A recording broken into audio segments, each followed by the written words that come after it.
In the autumn of 1761, a wealthy merchant named Thomas Whitmore arrived at the gates of the Covenant Academy for Christian Youth in Salem, Massachusetts, demanding answers about his son's death. What he discovered within those hallowed halls would shake the very foundations of colonial society and expose a methodical system of brutality that had operated in plain sight for nearly 3 decades. The Fletcher family, Headmaster Josiah, his wife Martha, and their son Samuel, had built their reputation on providing superior Christian education to the children of New England's elite. But behind the academy's pristine facade of biblical instruction and moral discipline lay a calculated program of psychological and physical torment that claimed the lives of 89 young souls. The truth about the Covenant Academy would remain buried for centuries, concealed by powerful families who had too much to lose until now. Documents discovered in 1987 during the renovation of Salem's Old North Church revealed the extent of a conspiracy that reached the highest levels of colonial government. Letters written in cipher, financial records detailing payments for experimental educational methods, and most disturbing of all, detailed medical observations of students subjected to what the Academy termed intensive spiritual correction, a euphemism for torture techniques that would later be employed throughout the American colonies. The Fletcher Academy's influence extended far beyond its ivy-covered walls. Former students who survived the institution's brutal methods would go on to become judges, military officers, and colonial administrators, carrying with them an intimate understanding of how fear and pain could be used to control human behavior. The Academy's techniques would resurface during the Revolutionary War, the Indian Wars, and even in the early development of American prison systems. Before we unveil the dark secrets of Salem's most prestigious academy, this story isn't for everyone, only for those brave enough to confront the depths of human cruelty disguised as righteousness. If you're ready to join our community of true mystery seekers who dare to explore the shadows of American history, hit that subscribe button and let us know in the comments what state you're listening from. The truth we're about to reveal has been hidden for over 2 centuries, and it will change how you view the foundations of our nation. Now let's step back to 1734, when the nightmare began in a community still haunted by its own dark past. Massachusetts Bay Colony in the 1730s represented the pinnacle of Puritan civilization in the New World. Yet beneath its veneer of religious devotion lay currents of paranoia and control that would prove fertile ground for the Fletcher Academy's sinister experiments. Salem, once synonymous with hysteria and accusations of witchcraft, had transformed itself into a bustling center of religious orthodoxy and intellectual achievement. The town's narrow cobblestone streets, still stained with memories of the witch trials from 4 decades past, now bustled with merchants whose ships brought wealth from the Caribbean, shipbuilders whose craftsmanship was renowned throughout the colonies, and scholars whose interpretations of scripture influenced religious thought from Boston to Charleston. The psychological scars of the witch trials had never fully healed. Salem's residents had learned harsh lessons about the dangers of speaking out against authority, the consequences of questioning established religious doctrine, and the swift punishment that awaited those who challenged the social order.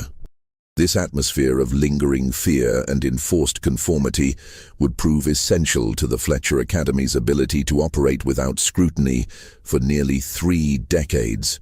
It was in this environment of religious fervor and social ambition that Josiah Fletcher established his academy in the winter of 1734. A man of imposing stature who stood nearly 6.5 feet tall, Fletcher possessed the rare combination of theological education from Harvard Divinity School and aristocratic connections that made him irresistible to Salem's elite families. His deep-set gray eyes seemed to penetrate the souls of those who spoke with him, and his voice, a resonant bass that could command absolute silence in any room, carried the authority of a man who believed himself to be an instrument of divine will. Fletcher's personal history added to his mystique and credibility. Born in 1685 to a family of prominent Massachusetts ministers, he had witnessed the Salem witch trials as a 9-year-old boy, an experience that he claimed had given him unique insights into the nature of human evil and the necessity of strict spiritual discipline.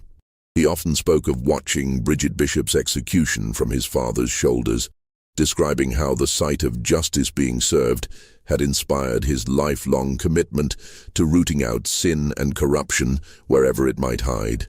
His wife, Martha Fletcher, née Thornfield, was equally formidable, a woman whose sharp intellect was matched only by her unwavering belief in the necessity of severe discipline to shape young minds. Martha came from a family of prominent Boston merchants who had made their fortune in the triangular trade, and her dowry had provided the initial funding for the Academy's establishment. At 38 years old, when the Academy opened, she possessed an encyclopedic knowledge of Puritan theology and a talent for psychological manipulation that would prove crucial to the institution's darker purposes. Martha's appearance was deceptively maternal. Soft brown hair always pulled back in a severe bun, kind blue eyes that could suddenly turn ice-cold when she detected disobedience, and a voice that could shift seamlessly from gentle encouragement to terrifying authority. She had studied the writings of Increase Mather and Cotton Mather extensively, and her interpretation of their teachings on child-rearing emphasized the complete breaking of a child's will as a prerequisite for spiritual salvation. Their son Samuel, 23 years old when the Academy opened, had inherited his parents' commanding presence and their uncompromising vision of Christian education. Tall and lean like his father, with his mother's piercing blue eyes and an intellect sharpened by years of intensive theological study, Samuel served as the Academy's chief disciplinarian and the primary implementer of its most extreme corrective measures. He had spent 3 years studying at Yale College, where he had been exposed to the latest developments in moral philosophy and pedagogy, knowledge that he would later apply in developing the Academy's systematic approach to breaking human resistance. Samuel's role in the Academy's operations extended beyond simple discipline. He maintained detailed records of each student's response to various forms of pressure, documenting their breaking points, their methods of resistance, and the most effective techniques for overcoming their psychological defenses. His journals, written in a careful hand and filled with clinical observations, would later provide crucial evidence of the Academy's true purpose. The Covenant Academy occupied a sprawling estate on the outskirts of Salem, positioned strategically on a hill that overlooked the town while remaining sufficiently isolated to conduct its operations without interference. The property had belonged to William Phipps, a wealthy merchant who had fled Massachusetts during the witch trials after his wife was accused of witchcraft. The abandoned estate, with its reputation for being cursed, had been available for purchase at a fraction of its actual value, allowing the Fletchers to acquire a facility far grander than their initial funding would normally have allowed. The main academic building, constructed of red brick imported from England, rose 3 stories high, with its windows arranged in perfect symmetry that reflected the Puritan obsession with order and control. The structure's most striking feature was its central tower, which housed a bell cast in London and inscribed with verses from Ecclesiastes about the value of discipline and correction. The bell's bronze surface bore a patina that gave it an ominous dark green color, and its sound, a deep, mournful tone that could be heard for miles, called students to prayer 7 times daily, from dawn until well after sunset. The interior of the main building reflected the Fletchers' commitment to both education and intimidation.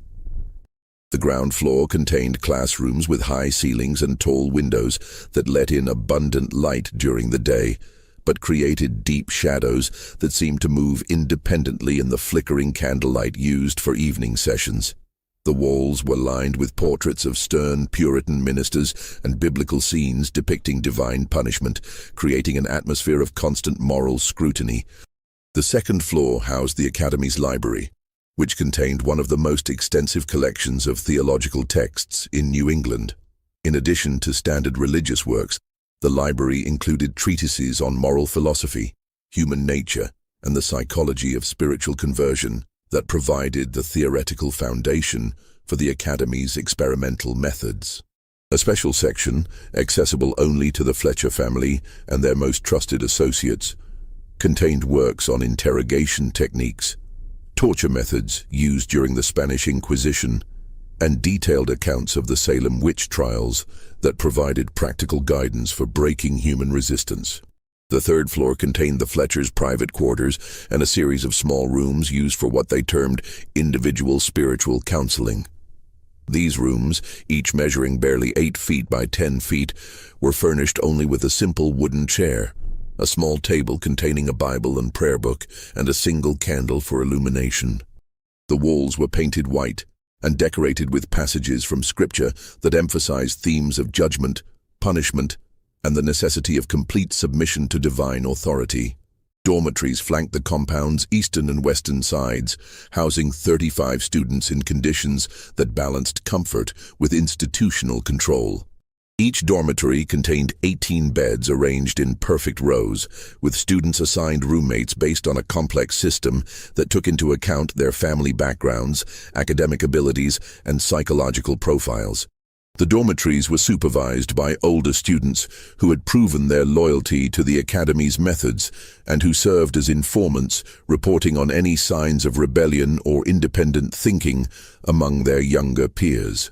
The Academy's chapel, built in the stark Puritan style with plain glass windows and unadorned wooden pews, dominated the northern end of the grounds.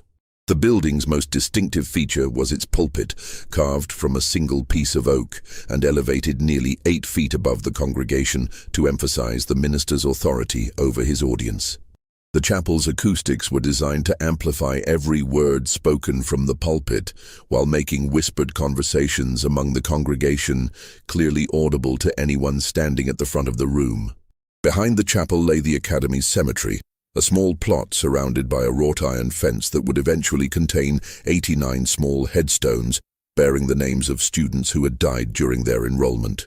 The cemetery's location, visible from most of the dormitory windows, served as a constant reminder to students of the potential consequences of failing to meet the Academy's expectations.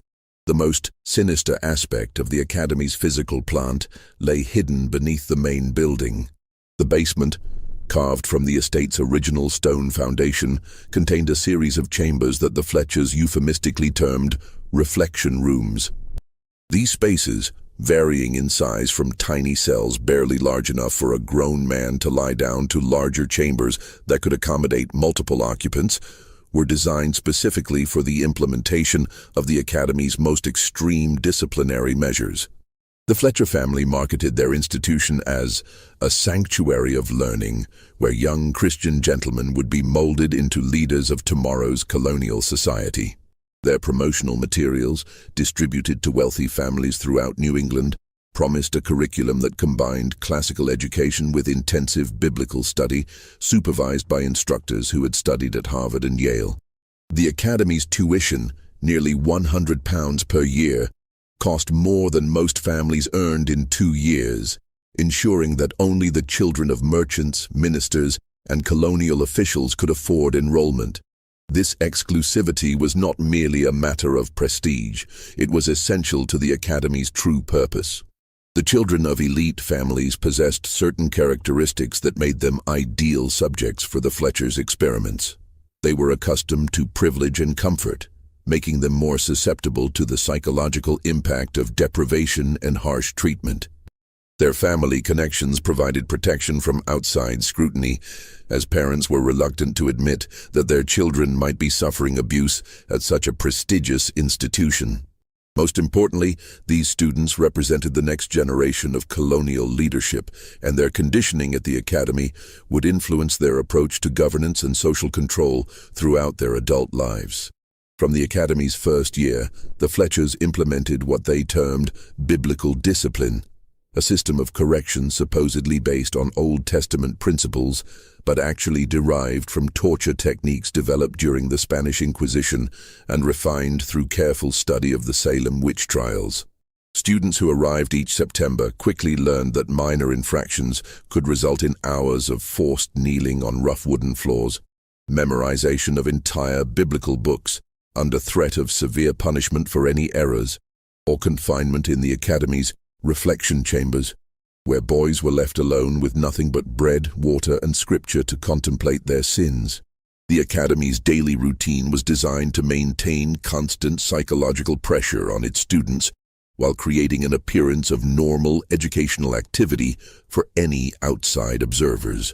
Students rose at 5 o'clock each morning to the sound of the chapel bell and began their day with an hour of silent prayer in the chapel.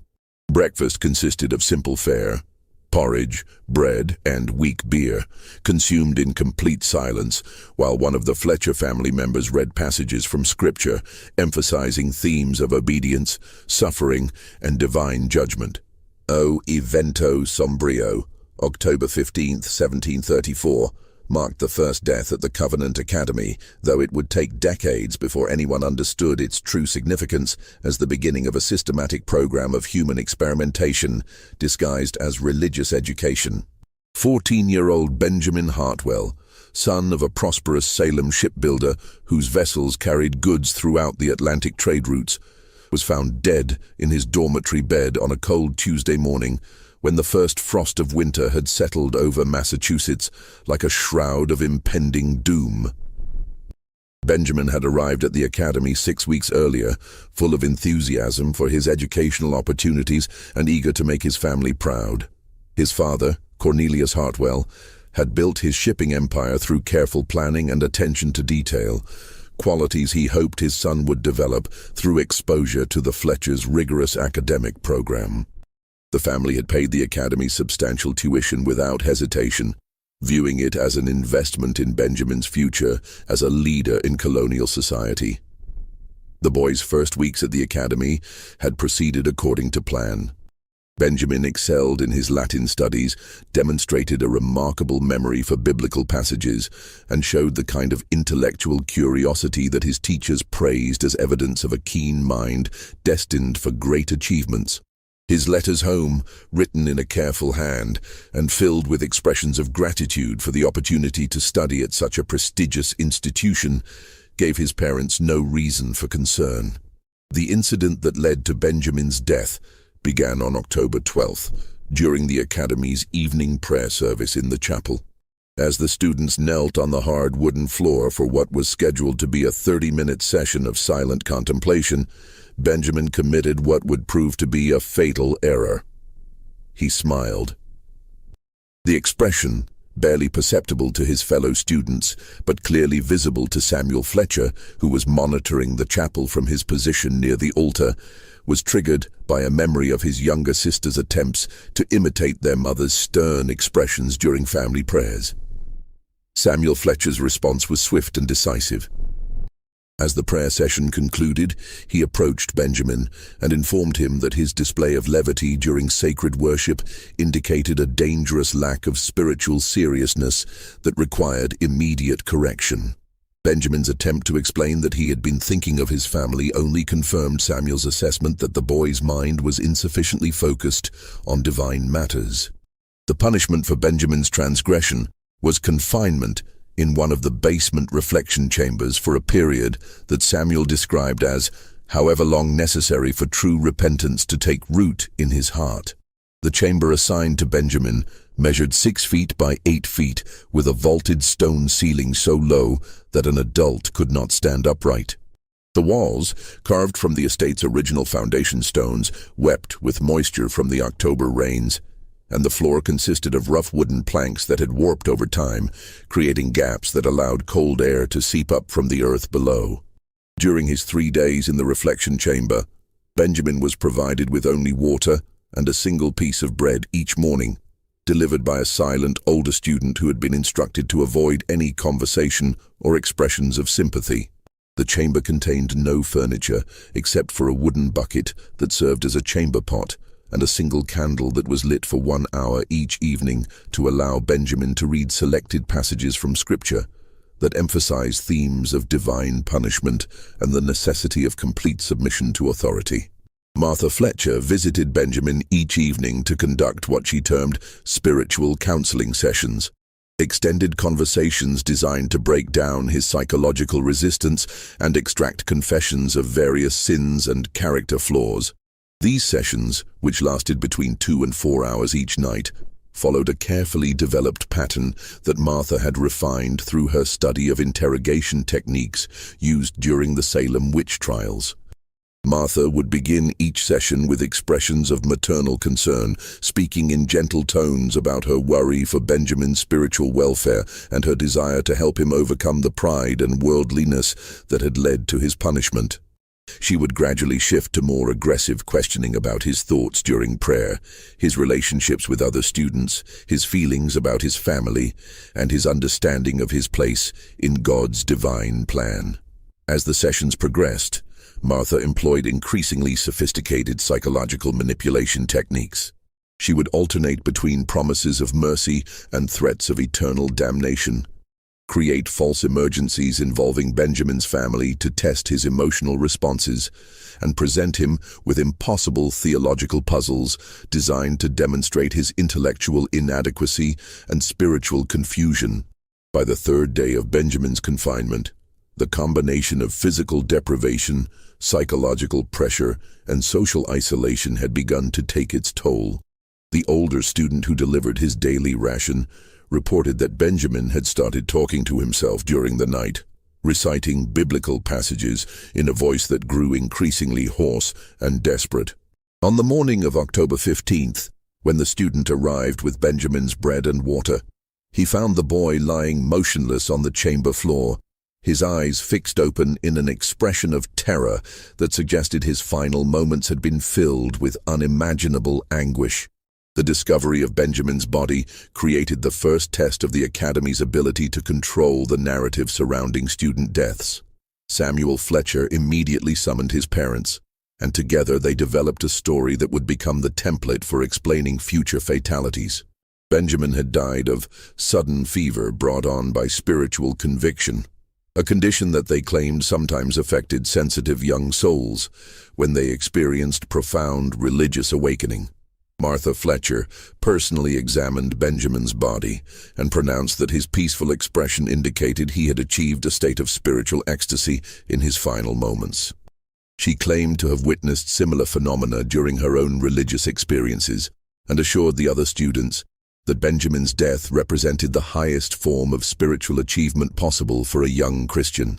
The official cause of death, as recorded in the Academy's medical log, was acute fever accompanied by spiritual rapture, resulting in the soul's voluntary departure from earthly concerns. This explanation was supported by a detailed account of Benjamin's final days that portrayed his suffering as a willing embrace of divine discipline, and his death as a blessed release from the burden of mortal existence.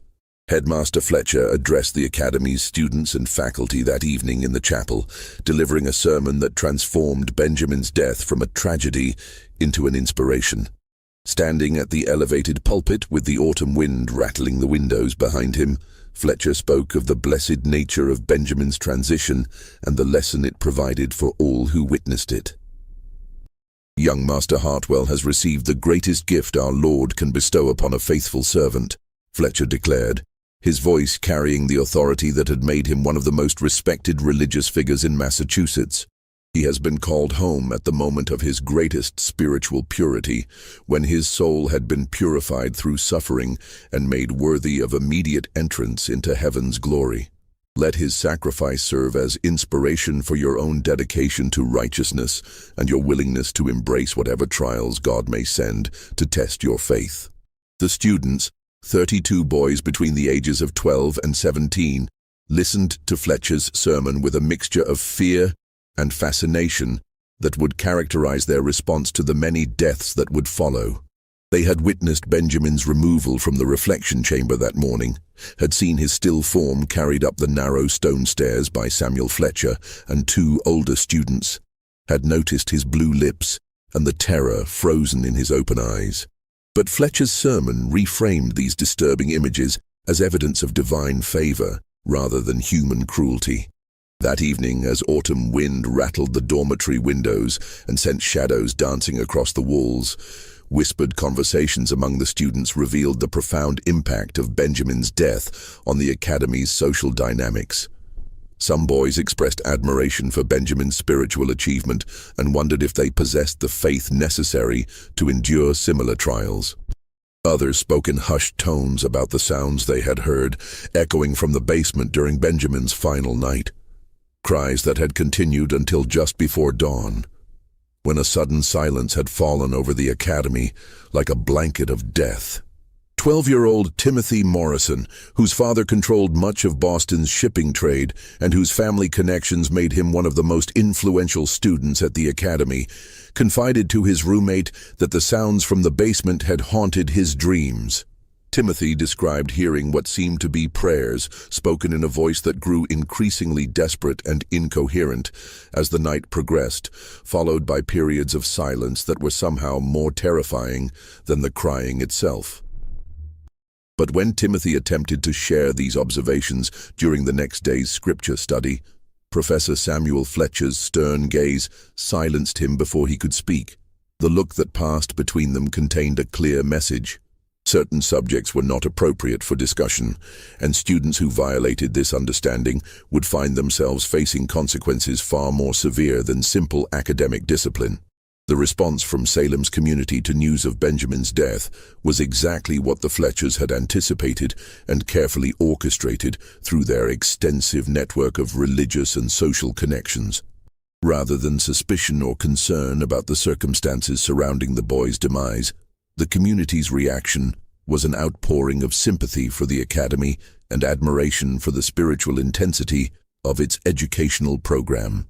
Reverend Cotton Mather, the legendary minister whose sermons had helped fuel the Salem witch trials and whose theological writings continued to influence Puritan thought throughout New England, praised the Fletchers publicly for creating an institution where young men could experience genuine spiritual awakening, even unto the ultimate sacrifice of earthly concerns for heavenly glory. Mather's endorsement, published in the Massachusetts Gazette and reprinted in religious publications throughout the colonies, portrayed Benjamin's death as evidence of the Academy's unprecedented success in fostering deep religious commitment among its students. Several wealthy families immediately submitted applications for their own sons after reading Mather's praise, viewing Benjamin's death as confirmation of the Academy's ability to produce the kind of spiritual transformation that they believed would serve their children well in their future careers as colonial leaders. The Academy's waiting list grew from a handful of names to more than 50 prospective students within weeks of Benjamin's death, forcing the Fletchers to become even more selective in their admission process. This increased demand for enrollment allowed the Fletchers to implement additional screening procedures designed to identify students who would be most suitable for their experimental program. They began requiring extensive interviews with both parents and prospective students, detailed medical examinations to assess physical resilience, and psychological evaluations that helped determine each applicant's likely response to various forms of pressure and manipulation. The years following Benjamin Hartwell's death established a pattern that would define the Covenant Academy for the next 2 decades, transforming it from an educational institution into a laboratory for human experimentation, where the boundaries between discipline and torture became increasingly blurred. Deaths occurred with disturbing regularity, never more than 6 in a single year to avoid attracting unwanted attention, never fewer than 2 to maintain the experimental program's momentum. The Academy's enrollment remained constant at 35 students, as new arrivals quickly replaced those who had graduated to heavenly glory, as Martha Fletcher delicately phrased it in her correspondence with parents.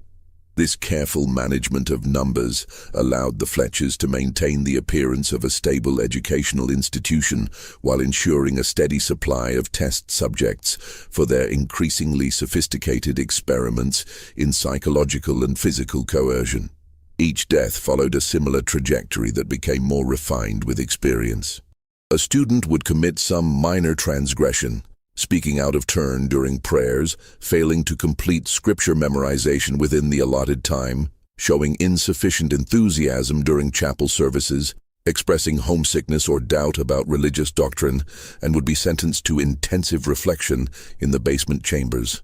The duration of these punishments varied based on factors that the Fletchers carefully documented: the student's family background, his physical constitution, his psychological profile, and the specific experimental protocol being tested. The basement chambers themselves evolved during this period from simple confinement spaces into sophisticated torture facilities designed to test different variables in the breaking of human resistance. The Fletchers expanded the underground complex, adding chambers of varying sizes and configurations, each designed to produce specific psychological and physical effects on their occupants. The smallest chambers, measuring barely 4 feet by 6 feet with ceilings only 5 feet high, were used for experiments in claustrophobia and spatial disorientation. Students confined in these spaces quickly developed acute anxiety, followed by panic attacks, and eventually complete psychological breakdown as their minds struggled to cope with the inability to stand upright or move freely. Larger chambers, some measuring 12 feet by 15 feet, were used for isolation experiments designed to test the effects of prolonged sensory deprivation. These rooms were painted completely black and contained no furniture except for a wooden bucket and a single straw mattress that was often removed to force subjects to sleep on the cold stone floor. The most sophisticated chambers incorporated features designed to create specific forms of psychological pressure. Some contained sloped floors that made it impossible to lie down comfortably, forcing occupants to remain in awkward positions that gradually wore down their physical and mental resistance. Others had walls that gradually tapered inward, creating an illusion that the space was slowly shrinking and triggering intense claustrophobic responses. Martha Fletcher developed increasingly elaborate protocols for her spiritual counseling sessions, which served as the psychological component of the Academy's experimental program. These sessions, conducted in specially designed rooms on the 3rd floor of the main building, employed techniques that she had derived from her extensive study of interrogation methods used during the Spanish Inquisition and the Salem witch trials. Martha's approach involved creating detailed psychological profiles of each student, identifying their specific fears, attachments, and sources of emotional vulnerability. She would then systematically exploit these weaknesses through a combination of false information, emotional manipulation, and carefully orchestrated psychological pressure designed to produce complete mental breakdown. For students who showed strong attachments to their families, Martha would create elaborate deceptions involving fake letters describing family tragedies, financial ruin, or moral scandals. Students with academic ambitions were told that their families had disowned them for failing to meet expectations at the academy. Those who expressed religious doubts were convinced that they had committed unforgivable sins that would damn them to eternal suffering regardless of their future behavior. Samuel Fletcher's role in the Academy's operations expanded during this period as he took responsibility for documenting the experimental program's results and developing new techniques based on their findings. His journals, written in a careful hand and filled with clinical observations, recorded detailed information about each student's response to various forms of physical and psychological pressure. Samuel's documentation included precise measurements of how long different students could survive under various conditions, what combination of deprivation and psychological pressure produced the most rapid psychological breakdown, and which techniques were most effective at extracting confessions or compliance from resistant subjects. His work represented some of the earliest systematic research into torture techniques conducted in the American colonies, and his findings would later be distributed to colonial officials responsible for dealing with political dissidents and criminal suspects. By 1740, the Academy had perfected its system of documentation and public relations. Martha Fletcher maintained meticulous records of each student's spiritual journey, including detailed descriptions of their final moments that invariably portrayed death as a blessed release from earthly suffering. These records, bound in leather volumes and stored in the Academy's library, served as both historical documentation and marketing materials for prospective families. The Academy's public image was carefully cultivated through a network of alumni, parents, and religious leaders who'd been convinced of the institution's value through various means. Former students who survived their experience at the Academy carried with them a profound understanding that speaking about their experiences would result in consequences far worse than death. This understanding was reinforced through periodic visits from Samuel Fletcher, who would appear at alumni gatherings to renew old friendships and remind former students of their ongoing obligations to maintain the Academy's reputation. Parents who had lost children at the Academy received regular correspondence from Martha Fletcher, including anniversary letters on the dates of their sons' deaths that celebrated the spiritual significance of their sacrifice. These letters often included small mementos, pressed flowers from the Academy's gardens, copies of biblical passages that their sons had supposedly been studying at the time of their death, or sketches of the peaceful expressions that Martha claimed to have witnessed on their faces in their final moments.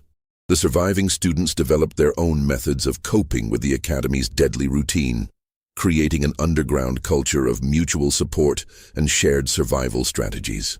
They learned to recognize the signs that preceded selection for intensive reflection, the subtle hardening of Samuel Fletcher's expression during classroom discussions, the way Martha Fletcher's fingers would drum against her prayer book during chapel services, the particular tone Headmaster Fletcher used when discussing spiritual purification during his sermons. Most importantly, they learned absolute silence about what they witnessed. This silence was maintained through a combination of terror and indoctrination that made the students complicit in the Academy's operations. Boys who survived their years at the Academy understood that their continued existence depended on their willingness to participate in a system that regularly claimed the lives of their classmates.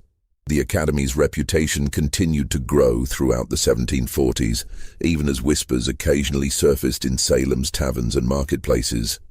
Some citizens noted the unusually high mortality rate among the Academy's students, but these concerns were quickly dismissed by the town's influential families, many of whom had financial or social connections to the institution. Dr. Ephraim Wilkins, Salem's most respected physician, occasionally raised questions about the medical explanations provided for student deaths at the Academy. Wilkins had examined several of the bodies and noted physical evidence that seemed inconsistent with the spiritual fever diagnosis that the Fletchers routinely provided. However, his concerns were addressed through a combination of social pressure and financial incentives that convinced him to accept the Academy's explanations without further investigation. The few individuals who attempted to investigate more deeply found themselves facing social ostracism or economic pressure that forced them to abandon their inquiries. Thomas Blackwood, a local magistrate who had begun asking questions about the Academy's operations after receiving an anonymous letter describing suspicious activities on the campus, was suddenly faced with accusations of financial impropriety that forced him to resign from his position and leave Salem entirely. Salem's religious establishment provided crucial support for the Academy's continued operation during this period. Local ministers regularly visited the campus to deliver guest sermons, and several prominent theologians praised the Fletchers' educational methods in published treatises that were distributed throughout New England. The Academy's chapel hosted some of the most prestigious religious ceremonies in Massachusetts, including the ordination of several ministers who would later become leaders in the Great Awakening Revival movement. Reverend Jonathan Edwards, whose theological writings would profoundly influence American Protestant thought for generations, visited the Academy in 1743 and delivered a sermon praising the Fletchers' commitment to breaking the natural depravity of young hearts through whatever means divine providence might require.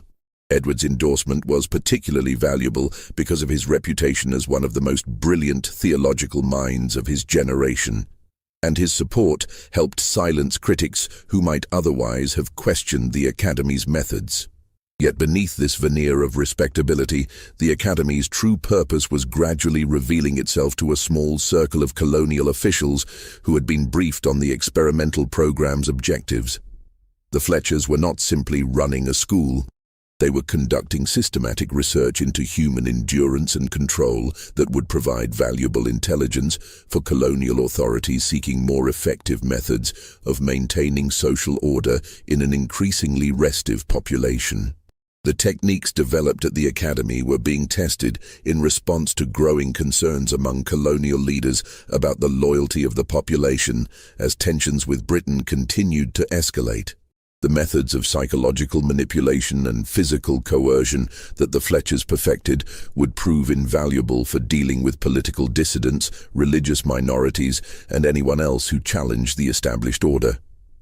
The winter of 1747 brought an unexpected complication to the Academy's operations that would ultimately lead to its exposure more than a decade later. Jonathan Prescott, a 16-year-old student whose father served as chief magistrate for Essex County, began maintaining a secret journal documenting the daily activities at the Covenant Academy.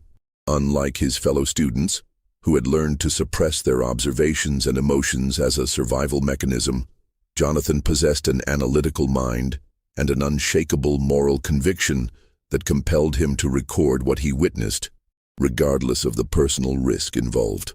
Jonathan came from a family with a distinguished history of public service in Massachusetts. His grandfather had served as a judge during the Salem witch trials, and his father, Magistrate William Prescott, was widely respected for his fairness and integrity in dealing with legal matters throughout Essex County. The Prescott family's reputation for moral courage and intellectual honesty had been carefully cultivated over 3 generations, and Jonathan had been raised with a strong sense of duty to document and bear witness to injustice wherever he encountered it. Jonathan's journal, written in a careful hand and hidden within the binding of his prayer book, through an ingenious method he had developed using a small knife and considerable patience, contained detailed accounts of the Academy's punishment system that would later prove crucial to understanding the full scope of the Fletcher's experimental program. He documented the dimensions of the basement reflection chambers, noting that they varied in size from tiny cells barely large enough for a child to lie down to larger spaces that could accommodate multiple occupants. More significantly, Jonathan began to discern patterns in the Fletcher's selection of victims that revealed the systematic nature of their operations. His observations, recorded with the precision of a trained researcher despite his youth, showed that the Academy's disciplinary system was not random punishment for infractions, but rather a carefully designed program for testing different variables in human psychology and physiology. "The masters do not choose randomly among us for their special attentions," Jonathan wrote in an entry dated February 12, 1748. "They observe each student with the care of natural philosophers studying specimens, noting which among us possess the strongest will, the greatest capacity for independent thought, or the most resilient constitution.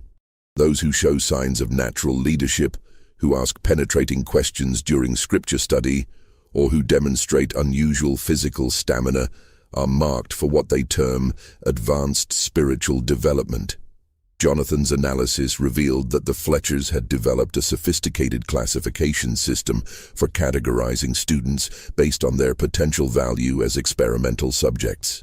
Students with strong family connections were often subjected to psychological experiments designed to test the effectiveness of various forms of emotional manipulation. Those from families with military backgrounds were used to test physical endurance and pain tolerance. Students who showed exceptional intelligence were subjected to complex psychological experiments designed to determine the most effective methods for breaking intellectual resistance to authority. Most disturbing of all, Jonathan discovered that the Academy was maintaining detailed correspondence with colonial officials regarding the effectiveness of various torture techniques being developed and tested on the students. These officials, including high-ranking members of the Massachusetts colonial government, were providing funding for the experimental program and receiving regular reports on its progress. Jonathan's fears about his own situation proved prescient as winter progressed into spring. By March of 1748, he noticed that Samuel Fletcher had begun singling him out during classroom discussions, asking increasingly complex theological questions designed to trap him in statements that could be construed as heretical or rebellious. These questions, which appeared to be normal academic exercises to other students, were actually carefully crafted tests designed to assess Jonathan's psychological profile and determine his suitability for specific experimental protocols. Martha Fletcher, meanwhile, had started requiring Jonathan to spend additional hours in private prayer, ostensibly to help him overcome what she termed intellectual pride and spiritual arrogance. These sessions, conducted in one of the third-floor counseling rooms, allowed Martha to conduct preliminary psychological evaluations that would inform the design of more intensive interventions if Jonathan was selected for the experimental program. As winter gave way to spring, Jonathan made a discovery that would fundamentally change his understanding of the Academy's true purpose and place it within a broader context of colonial policy and social control. While cleaning the headmaster's office as punishment for a minor infraction, arriving 2 minutes late to morning chapel, he discovered a locked cabinet containing correspondence between Josiah Fletcher and various colonial officials throughout New England. The letters, which Jonathan managed to read during several clandestine visits to the office over the course of 3 weeks, revealed that the Covenant Academy was part of a larger network of institutions throughout the colonies that were developing techniques for what the correspondence euphemistically termed enhanced spiritual correction. These methods were being tested specifically for their potential application in dealing with political dissidents, religious minorities, criminal suspects, and anyone else who might challenge colonial authority. One letter, dated September 1747, and signed by Thomas Hutchinson, a high-ranking official in the Massachusetts colonial government, praised Fletcher's work in developing methods of spiritual correction that achieve desired behavioral modifications while maintaining plausible explanations for any unfortunate outcomes that may result from the implementation of such techniques. The letter went on to discuss plans for expanding the program to other educational institutions throughout New England, with particular emphasis on facilities that served the children of families whose loyalty to colonial authority might be questioned. Another document, bearing the seal of the governor's office, outlined the strategic importance of the Academy's work in preparing for what the writer termed the inevitable challenges to established order that will arise as tensions with the mother country continue to escalate. The document specifically mentioned the value of having colonial leaders who had been conditioned through early exposure to understand the absolute necessity of maintaining social control through whatever means circumstances might require. Perhaps most chilling was a detailed report written by Samuel Fletcher and addressed to a committee of colonial officials describing the development of interrogation techniques that could extract reliable information from suspects while leaving minimal physical evidence of coercion. The report included precise descriptions of psychological pressure methods, optimal duration for various forms of deprivation, and recommendations for combining physical and mental torture to achieve maximum effectiveness. Jonathan realized that the students who died at the Academy were not random victims of excessive religious discipline, but carefully selected test subjects in a systematic program of torture and psychological manipulation designed to develop techniques that would be used throughout the colonial justice system. The Academy served as a laboratory where the methods of breaking human resistance could be refined and perfected under the cover of Christian education, with the added benefit that the victims came from families too prestigious to risk public scandal by questioning the institution's methods.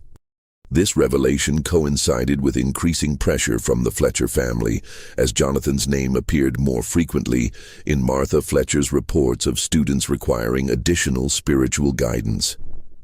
He began to receive invitations to private conferences with the headmaster that felt more like interrogations than educational meetings, with Josiah Fletcher asking probing questions about Jonathan's family's political views, his own thoughts about colonial governance, and his understanding of the proper relationship between individual conscience and institutional authority.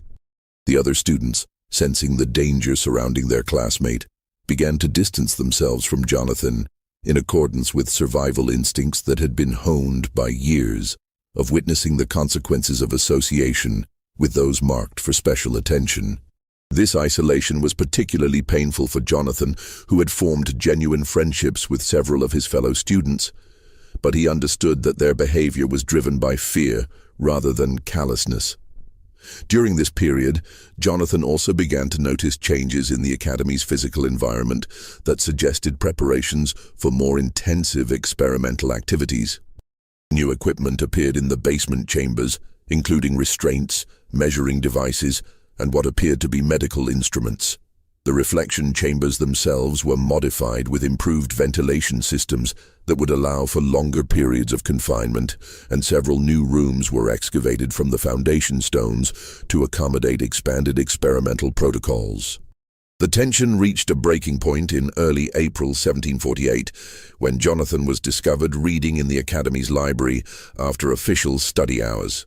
The book he was reading, a treatise on natural philosophy by John Locke, that questioned certain aspects of Puritan theology and emphasized the importance of individual reason in moral decision-making, provided Samuel Fletcher with the justification he needed to recommend Jonathan for intensive spiritual correction.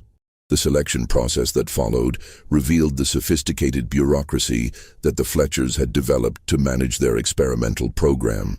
Jonathan's case was reviewed by all 3 family members, each of whom contributed assessments based on their area of expertise.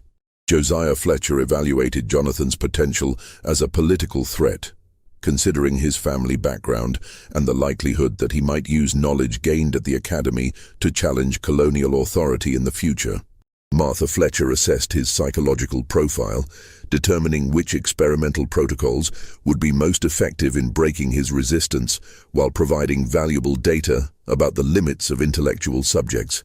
Samuel Fletcher reviewed the physical evidence of Jonathan's transgression and recommended specific disciplinary measures that would serve both punitive and experimental purposes. The decision to subject Jonathan to intensive reflection was made during a family conference on April 17, 1748, with the understanding that his case would provide crucial data about the effectiveness of their techniques when applied to subjects with strong intellectual capabilities and significant family connections.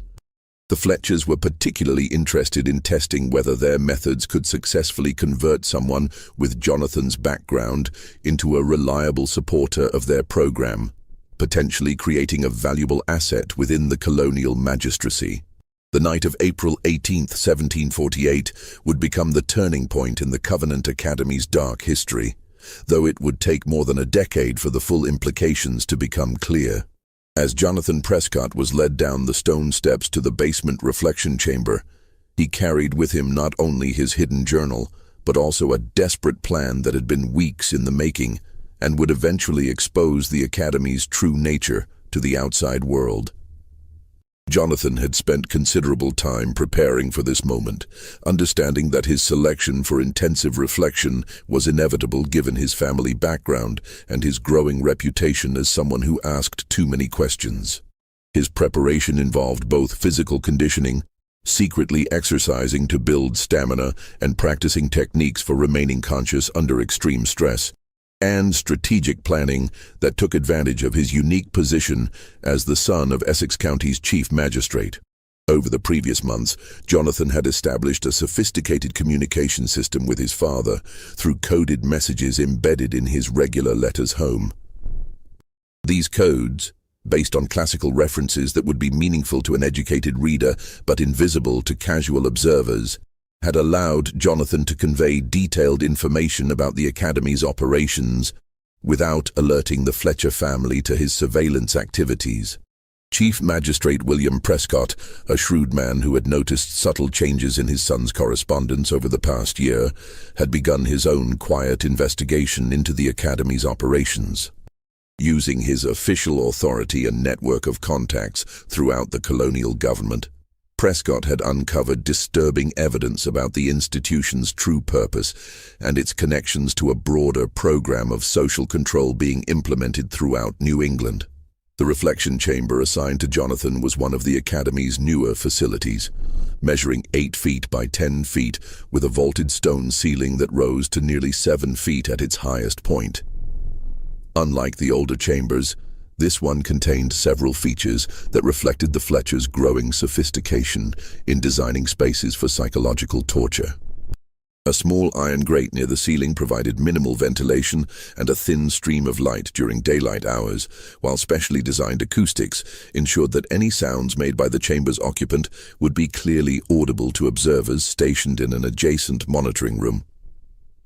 The chamber's walls bore evidence of its previous occupants in the form of carved messages, scratched tallies marking days of confinement, and dark stains that Jonathan preferred not to examine too closely. Most disturbing were the iron rings set into the stone walls at various heights, clearly designed to accommodate restraints that could secure a prisoner in positions that would maximize both physical discomfort and psychological intimidation. As the heavy wooden door closed behind him with a sound that seemed to echo through his bones, Jonathan began implementing the survival strategy he had developed during weeks of careful planning. He had secreted away small amounts of food during the previous weeks, hiding them in the lining of his jacket, using techniques learned from his study of smuggling methods employed by colonial merchants seeking to avoid British customs duties. More importantly, Jonathan had prepared detailed documentation of the Academy's operations, written in a cipher based on Latin conjugations that only someone with classical education would be able to decode.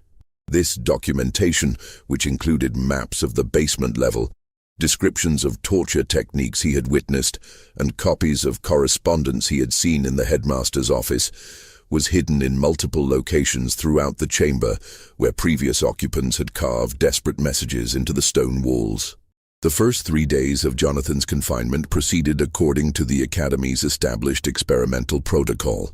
He received his daily ration of bread and water delivered by Thomas Whitmore's son Marcus, a 15-year-old student who had been selected for this duty specifically because his father's wealth and influence made him unlikely to show sympathy for Academy victims. Marcus delivered the rations in complete silence, avoiding eye contact and speaking only to recite a brief prayer asking God to grant Jonathan the wisdom to embrace his suffering as a path to spiritual enlightenment. The psychological pressure intensified each evening when Martha Fletcher conducted her spiritual counseling sessions in the chamber itself, transforming the small space into an interrogation room where she employed increasingly sophisticated techniques designed to break down Jonathan's mental resistance. These sessions, which lasted between 3 and 6 hours each night, represented the culmination of Martha's years of study in psychological manipulation and her practical experience in breaking the will of dozens of previous subjects. Martha's approach with Jonathan was particularly systematic because of his intellectual capabilities and family connections. She began each session by expressing maternal concern for his welfare, speaking in gentle tones about her worry for his spiritual condition and her desire to help him overcome the pride and independence that had led to his current situation. She would then gradually shift to more aggressive questioning about his beliefs, his relationship with other students, his family's political affiliations, and his understanding of his proper place in colonial society. As the sessions progressed, Martha employed psychological techniques that revealed the sophisticated nature of the Academy's experimental program. She created false emergencies involving Jonathan's family to test his emotional responses, presented him with impossible theological puzzles designed to demonstrate his intellectual inadequacy, and systematically attacked every aspect of his identity and belief system in an effort to create complete psychological breakdown. Your father's position as magistrate has been called into question by reports of his son's heretical behavior, Martha informed Jonathan during their third session, producing what appeared to be official correspondence bearing the colonial seal. The governor himself has expressed concern about whether a man whose own child rebels against proper religious authority can be trusted with matters of public justice. Your continued resistance to spiritual correction is destroying your family's reputation and threatening their financial security. The documents Martha showed Jonathan were elaborate forgeries, but her knowledge of colonial politics and her understanding of his family's specific vulnerabilities made her deceptions remarkably convincing. She described in precise detail the mechanisms by which his father could be removed from office, the financial consequences that would follow, and the social ostracism that would destroy the Prescott family's standing in Massachusetts society. By the fourth day, however, Jonathan's extensive preparation began to pay dividends. While his body showed the expected signs of physical deprivation, weight loss, fatigue, and difficulty concentrating, his mind remained sharp enough to continue documenting his experiences and to recognize the sophisticated nature of Martha's psychological manipulation techniques.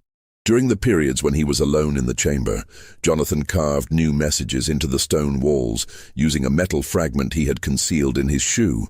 These messages, written in his cipher, provided detailed accounts of the interrogation techniques being used against him, descriptions of the psychological pressure methods Martha employed, and most importantly, his growing understanding of the scientific methodology behind the Fletcher family's approach to breaking human resistance. Jonathan's analysis revealed that the Academy's torture program was not the product of religious fanaticism or sadistic pleasure, but rather a carefully designed research project with specific experimental objectives. Each student's responses to various forms of physical and psychological pressure were meticulously recorded, analyzed, and used to refine techniques that would be employed throughout the colonial justice system. The basement level contained multiple chambers of different sizes and configurations, each designed to test different variables in the process of breaking human resistance. Some chambers were used to study the effects of complete isolation. Others tested responses to various forms of physical discomfort, and still others were designed to evaluate the effectiveness of different psychological pressure techniques. On the fifth day, something unprecedented occurred that would fundamentally alter the trajectory of both Jonathan's ordeal and the Academy's operations. Chief Magistrate Prescott arrived at the Academy unannounced, accompanied by 2 armed constables and bearing official documents that gave him authority to conduct an immediate inspection of the facility in response to concerns raised by reliable sources regarding the welfare of students enrolled at this institution. Prescott's unexpected visit created chaos in the normally regimented schedule of the Academy as the Fletcher family scrambled to maintain their facade while concealing the true nature of their operations. The presence of armed constables in particular sent a clear message that this was not a social visit or routine inspection, but rather an official investigation that could not be dismissed through the usual methods of social pressure and political influence. The magistrate's arrival had been carefully timed to coincide with the period when Jonathan would normally be receiving his evening ration, allowing Prescott to demand immediate access to his son, while the Fletchers were still adjusting to the unexpected disruption of their routine. This timing was not accidental. Jonathan's coded messages had provided his father with detailed information about the Academy's daily schedule and the optimal moment for intervention. Josiah Fletcher's attempt to delay the magistrate's access to Jonathan by claiming that the boy was engaged in intensive prayer and meditation that should not be interrupted was met with a blunt refusal and a reminder that Prescott's authority superseded any religious considerations the Academy might invoke. The magistrate's insistence on immediate access, backed by the visible presence of armed law enforcement officers, forced the Fletchers to abandon their usual tactics of manipulation and delay. This disruption provided Jonathan with an opportunity he had been waiting for throughout his 5 days of confinement. During the confusion created by his father's arrival and the Fletchers' desperate attempts to control the situation, he managed to slip his journal and other crucial documentation through the ventilation grate in his chamber, where they fell into a gap between the building's foundation stones that had been created by decades of settling and water damage. The evidence would remain hidden in this location for over a decade, protected from discovery by the narrow space and the fact that the Fletchers had no reason to suspect that detailed documentation of their activities had been preserved in such an inaccessible location. The survival of this evidence would ultimately prove crucial to exposing the full scope of the Academy's crimes when it was finally recovered during Thomas Whitmore's investigation in 1761. When the heavy door to Jonathan's chamber was finally opened, The scene that greeted Chief Magistrate Prescott provided immediate evidence of the true nature of the Academy's spiritual correction program. Jonathan, despite his careful preparation and strong constitution, showed clear signs of systematic abuse, significant weight loss, evidence of sleep deprivation, and psychological stress that was obvious even to casual observation. More damning was the condition of the chamber itself, which bore clear evidence of its use as a torture facility rather than a space for religious reflection. The iron restraints set into the walls, the carved messages left by previous occupants, and the overall design of the space made it impossible for the Fletchers to maintain their claim that they were simply providing enhanced religious education for their students. The confrontation that followed between Magistrate Prescott and the Fletcher family would expose the Academy's operations in ways that neither side had anticipated, setting in motion events that would ultimately lead to the institution's destruction, but only after claiming dozens more victims over the following 13 years.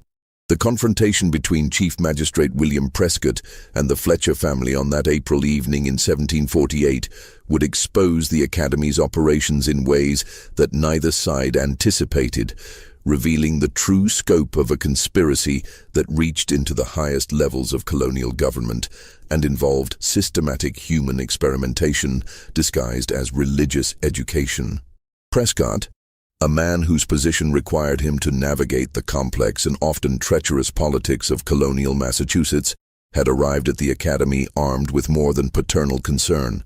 He carried with him evidence of the institution's true purpose that would force the Fletchers to reveal the full extent of their operations or face immediate prosecution for crimes that could result in their execution. During the weeks preceding his dramatic intervention, Prescott had conducted his own exhaustive investigation into the Academy's unusually high mortality rate and its connections to a broader network of experimental facilities operating throughout New England. Using his authority as chief magistrate and his extensive network of contacts within the colonial government, he had uncovered correspondence, financial records, and witness testimony that painted a disturbing picture of systematic torture and murder conducted under the cover of religious education. Prescott's investigation had revealed that the Covenant Academy was part of a larger program developed by colonial officials in response to growing concerns about maintaining social control in an increasingly restive population. As tensions with Britain continued to escalate and reports of rebellion and dissent multiplied throughout the colonies, colonial leaders had become convinced that traditional methods of law enforcement and social control were insufficient to meet the challenges they faced. The experimental program that included the Fletcher Academy was designed to develop more effective techniques for breaking individual resistance to authority, extracting information from suspected dissidents, and creating psychological conditioning that would ensure long-term compliance with governmental directives. The choice to use elite educational institutions as testing grounds for these techniques was particularly cynical, as it provided perfect cover for the experimental program, while ensuring that the children of the most influential families in colonial society would be conditioned to accept authoritarian methods of control.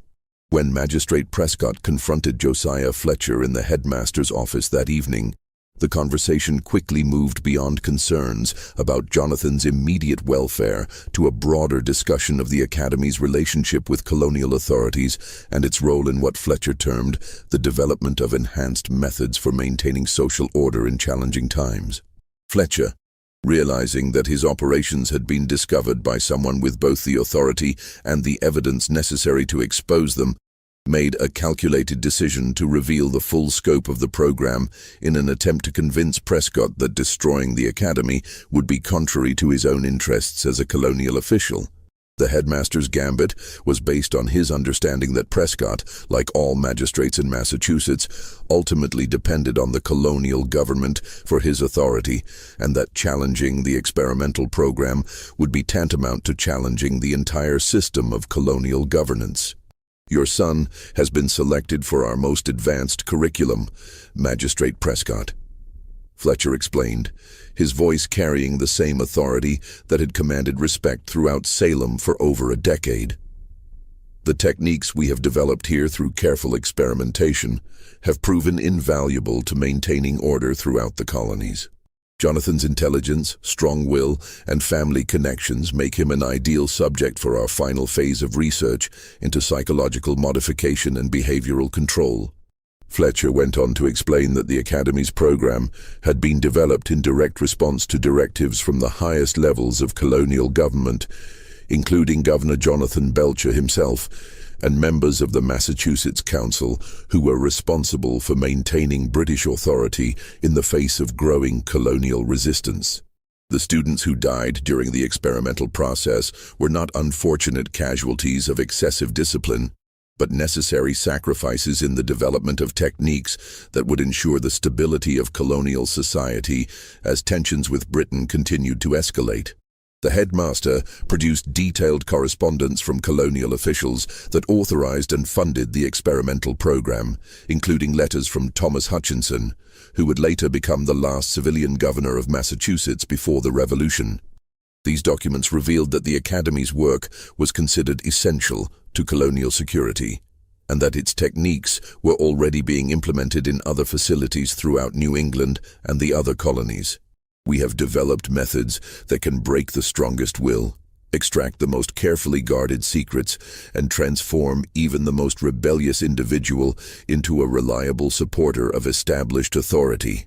Fletcher continued, his tone becoming increasingly confident as he sensed that Prescott was beginning to understand the implications of challenging such a well-connected program. Your son's resistance to our initial techniques has provided valuable data about the limitations of our current methods and the need for more intensive approaches. Martha Fletcher joined the conversation at this point, bringing with her the detailed record she had maintained of Jonathan's responses to various forms of pressure during his 5 days of confinement. Her documentation revealed the sophisticated nature of the Academy's experimental protocols and the systematic approach they had developed to studying human psychology under extreme stress. We have catalogued your son's reactions to isolation, deprivation, psychological manipulation, and physical discomfort, Martha explained, her voice clinical and detached as she reviewed the data she had collected. His responses indicate an unusually strong psychological constitution that makes him an ideal candidate for our most advanced experimental protocols. We believe that successfully breaking someone of his intellectual capabilities and family background would provide crucial insights into how to handle similar cases among the colonial leadership. Martha's records revealed that the Fletchers had developed a comprehensive classification system for categorizing their experimental subjects based on psychological profiles, family backgrounds, and physical characteristics. Students from military families were used to test pain tolerance and physical endurance. Those from merchant families were subjected to psychological experiments involving false information about financial ruin and social disgrace. Children of religious leaders were exposed to techniques designed to break their faith and create dependency on alternative authority figures. Most disturbing of all was the revelation that the Academy maintained detailed correspondence with similar institutions throughout the colonies, sharing experimental results and coordinating research protocols to ensure that the most effective techniques were identified and disseminated to colonial officials responsible for law enforcement and social control. Samuel Fletcher contributed his own documentation to the discussion, producing journals filled with precise observations about the physiological and psychological effects of various torture techniques on different types of subjects. His work represented some of the earliest systematic research into what would later be recognized as psychological warfare and behavioral modification, conducted with the ruthless precision of a natural philosopher studying laboratory specimens. We have determined the optimal duration for various forms of deprivation, the most effective combinations of physical and psychological pressure, and the precise methods for breaking resistance without leaving evidence that would compromise our operations, Samuel explained, his tone reflecting the pride he took in his scientific achievements. Your son's case has allowed us to test our most advanced techniques against a subject with exceptional intellectual and psychological resources. The true horror of the Fletcher Academy was not simply the deaths of 89 students over the course of 14 years, but the systematic development of torture and psychological manipulation techniques that were being employed against countless other victims throughout the colonial period. The Academy served as a prototype for methods of control and intimidation that would later be used against political dissidents, religious minorities, suspected criminals, and anyone who challenged the established order. Chief Magistrate Prescott found himself facing an impossible choice that would define the remainder of his career and his family's future in Massachusetts. He could expose the Academy's operations and potentially save his son, but doing so would also reveal his own knowledge of a program that enjoyed the support of the colonial government's highest officials. The experimental program represented a significant investment of both financial resources and political capital, and Prescott's position as magistrate depended on his willingness to support the broader system of social control that the Academy represented. The negotiation that followed would determine not only Jonathan's immediate fate, but also the future direction of the Academy's operations and the magistrate's own survival in the complex political environment of colonial Massachusetts. Fletcher offered to release Jonathan immediately and ensure that no member of the Prescott family would ever be subjected to similar treatment, but only in exchange for the magistrate's continued silence and his active cooperation in expanding the experimental program to other institutions throughout Essex County. "You have two choices, magistrate," Fletcher stated with calm certainty. "You can attempt to expose our operations and find yourself facing charges of treason against the colonial government, or you can accept the reality of your situation and work with us to ensure that these valuable techniques are employed in service of maintaining order throughout your jurisdiction. Your son's experience here has demonstrated the effectiveness of our methods, but it has also shown us the need for more subtle approaches when dealing with subjects from influential families." Prescott's response to this ultimatum would establish a precedent that would eventually lead to the Academy's downfall, though not before it claimed dozens more victims and established techniques that would haunt American law enforcement and military operations for generations to come. The magistrate agreed to Fletcher's terms with one crucial modification that would ultimately prove to be the Academy's undoing. He demanded written documentation of his agreement with the Fletcher family, including detailed records of the experimental program and its official authorization. This documentation, which Fletcher provided in an attempt to ensure Prescott's continued cooperation, would eventually fall into the hands of Thomas Whitmore during his investigation 13 years later, providing the evidence necessary to expose the full scope of the Academy's crimes and its connections to the broader colonial conspiracy. The final chapter of the Fletcher Academy story began in the winter of 1761. When Thomas Whitmore's investigation into his son's death uncovered evidence that would finally expose the institution's true nature and reveal the extent of a conspiracy that had claimed nearly a century of young lives, while developing techniques of torture and control that would influence American history for generations to come.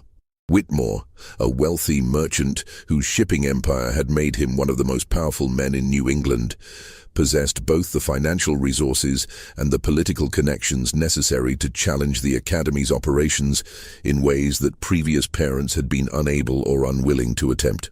Whitmore's son, Marcus, had died at the Academy in November 1760, reportedly from the same sudden fever brought on by spiritual conviction that had claimed so many students before him.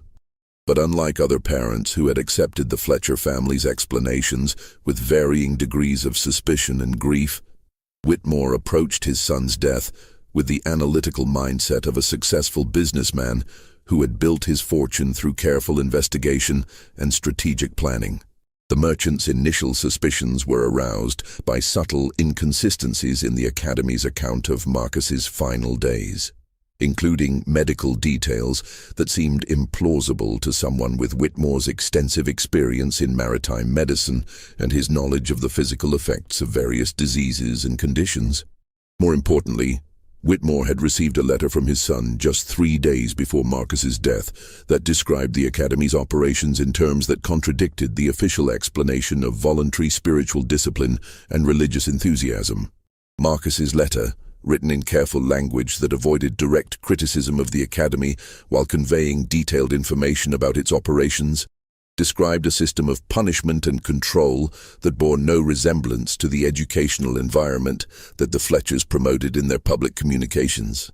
The letter mentioned students who had disappeared after being selected for special spiritual guidance, described the sounds that echoed from the basement during nighttime hours, and expressed concern about the Academy's true purpose in terms that suggested Marcus had begun to understand the danger he faced. Armed with this evidence and driven by a father's grief that had transformed into cold determination, Whitmore hired a team of private investigators with experience in both colonial law enforcement and commercial intelligence gathering.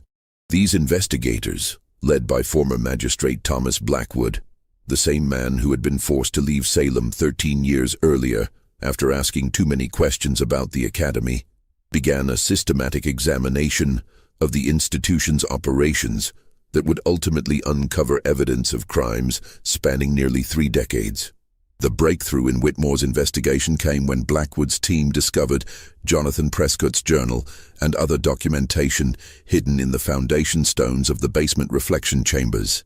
This evidence, preserved in remarkable condition by the dry environment and narrow space that had protected it from discovery, provided detailed accounts of the Academy's experimental protocols, descriptions of torture techniques that had been developed and tested on students, and most crucially, copies of correspondence that revealed the program's connections to colonial officials throughout New England. Jonathan's documentation proved that the Fletcher Academy was not an isolated case of institutional abuse, but rather a key component of a broader network of experimental facilities that had been operating throughout the colonies for decades. The techniques developed at the Academy had been disseminated to other institutions, employed by colonial law enforcement agencies, and even exported to British military operations in other parts of the Empire. The journal entries revealed the sophisticated nature of the Academy's experimental program, including detailed descriptions of different types of torture chambers, systematic approaches to psychological manipulation, and careful documentation of how different subjects responded to various forms of pressure. Most damning of all were Jonathan's transcriptions of correspondence between the Academy and colonial officials that explicitly authorized the experimental program and provided funding for its continued operation. Armed with this evidence, Whitmore was able to build a case against the Fletcher family that extended beyond simple criminal charges to include treason against the British Crown. The Academy's experimental program had been conducted without proper authorization from British authorities, and many of the techniques that had been developed were being used by colonial officials to undermine royal authority rather than support it. The exposure of the Academy's operations created a crisis for the Massachusetts colonial government, which found itself forced to choose between supporting an illegal experimental program that had operated without British knowledge or approval and maintaining its relationship with royal authorities who were increasingly suspicious of colonial loyalty. The decision to abandon the Fletcher family and cooperate with British investigators represented a significant shift in colonial policy and would have far-reaching consequences for the relationship between colonial and royal authorities in the years leading up to the Revolution. The investigation that followed Whitmore's revelations uncovered evidence of similar programs operating at institutions throughout New England, including several schools, seminaries, and even some churches that had been conducting experiments in human psychology and control under various forms of cover. The network of facilities was more extensive than anyone had suspected, involving hundreds of officials and affecting thousands of victims over the course of several decades. Josiah Fletcher was arrested in February 1762 on charges that included murder, torture, treason, and conspiracy against the crown. However, he died in custody before his trial could begin, reportedly from a heart attack brought on by the stress of his confinement, though some contemporary accounts suggested that his death was orchestrated to prevent him from revealing the full extent of the experimental program and its connections to colonial officials. Martha Fletcher and her son Samuel were convicted of multiple charges related to the deaths of students at the academy, but their trials were conducted in secret to prevent public exposure of the experimental program's true scope. Both were executed quietly in the spring of 1762, with official records indicating that they had died of natural causes while serving prison sentences for educational malpractice. The Covenant Academy was officially closed in March 1762, and its buildings were demolished by order of the colonial government to prevent them from becoming a shrine to the victims of the experimental program. The demolition was conducted by workers who had been sworn to secrecy about the true nature of the buildings they were destroying, and the site was subsequently sold to a local farmer who reportedly refused to plant crops on the land where the academy had stood. The farmer, Ezekiel Morrison, later told his neighbors that the soil in the area where the academy's basement had been located was cursed by the innocent blood that had been spilled there, and that attempts to grow crops in that soil resulted in plants that grew in twisted, unnatural shapes before dying prematurely. Morrison eventually converted the entire property into pasture land, claiming that even his livestock avoided the area where the academy's buildings had once stood. The records of the academy's operations were officially sealed by order of the colonial government, with access restricted to a small number of officials who were responsible for ensuring that similar programs did not resurface in the future. Families who had lost children at the institution were compensated for their losses through a fund established by the colonial government, but only in exchange for their continued silence about the experimental program and their agreement not to discuss their experiences with any outside parties. This conspiracy of silence proved remarkably effective, ensuring that the true story of the Fletcher Academy remained hidden for over 2 centuries. The few contemporary accounts that survived were dismissed as exaggerated tales of institutional abuse, and the Academy's connection to broader experimental programs was successfully concealed from public knowledge. However, the legacy of the Fletcher Academy extended far beyond the 89 students who died within its walls during its 28 years of operation. The techniques that were developed and tested at the institution would later be employed by both British and American forces during the Revolutionary War, with former students of the academy serving as military officers who brought their knowledge of psychological warfare and interrogation methods to the battlefield. Variations of the academy's techniques would resurface during various conflicts throughout American history, including the Indian Wars, the Civil War, and even in the development of psychological warfare methods used during World War I and World War II. The systematic approach to breaking human resistance that the Fletchers pioneered would influence American military and law enforcement practices for generations, often without any awareness of the origins of these techniques in the torture chambers of a colonial academy. The investigation conducted by Thomas Whitmore also revealed that several other institutions throughout the colonies had been conducting similar experimental programs, suggesting that the Fletcher Academy was merely the most visible example of a much larger network of facilities engaged in developing techniques for psychological and physical control. The exposure of these operations led to significant reforms in colonial education policy and the establishment of oversight mechanisms designed to prevent similar abuses in the future. The families who survived the academy's closure carried with them a profound understanding of the fragility of human rights and the importance of maintaining vigilance against institutional abuse. Many of these families would later become leaders in the movement for American independence, driven in part by their experiences with the arbitrary exercise of governmental power and their understanding of how easily educational and religious institutions could be corrupted when they operated without proper oversight or accountability. The story of the Covenant Academy serves as a particularly American example of how the pursuit of power and social control can corrupt even the most seemingly noble institutions. The Academy's legacy reminds us that the combination of religious authority, educational prestige, and political support can create conditions that allow systematic abuse to flourish for decades without detection or intervention. The techniques developed at the Fletcher Academy would continue to influence American approaches to law enforcement, military operations, and social control well into the modern era, often without any awareness of their origins in the experimental torture chambers of colonial Massachusetts. The Academy's story demonstrates how institutional knowledge of torture and psychological manipulation can be passed down through generations, becoming embedded in official practices and procedures without any recognition of its morally corrupt origins.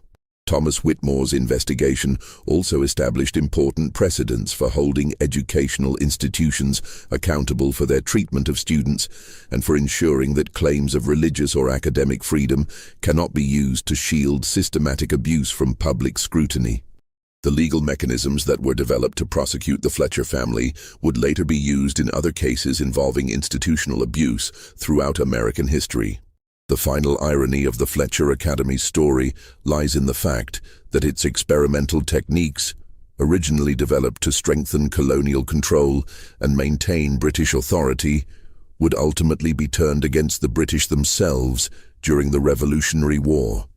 Former students and officials who had been involved in the Academy's operations would use their knowledge of psychological warfare and interrogation methods to support the American cause, demonstrating how tools of oppression can sometimes be repurposed in service of liberation.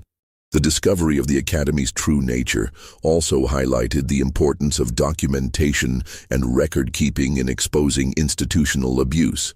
Jonathan Prescott's journal, hidden for over a decade in the foundation stones of the Academy's basement, provided the crucial evidence necessary to understand the full scope of the experimental program and its connections to broader colonial policies. This dark chapter in American colonial history reminds us that the institutions we trust with the education and welfare of our children must be subject to constant scrutiny and accountability.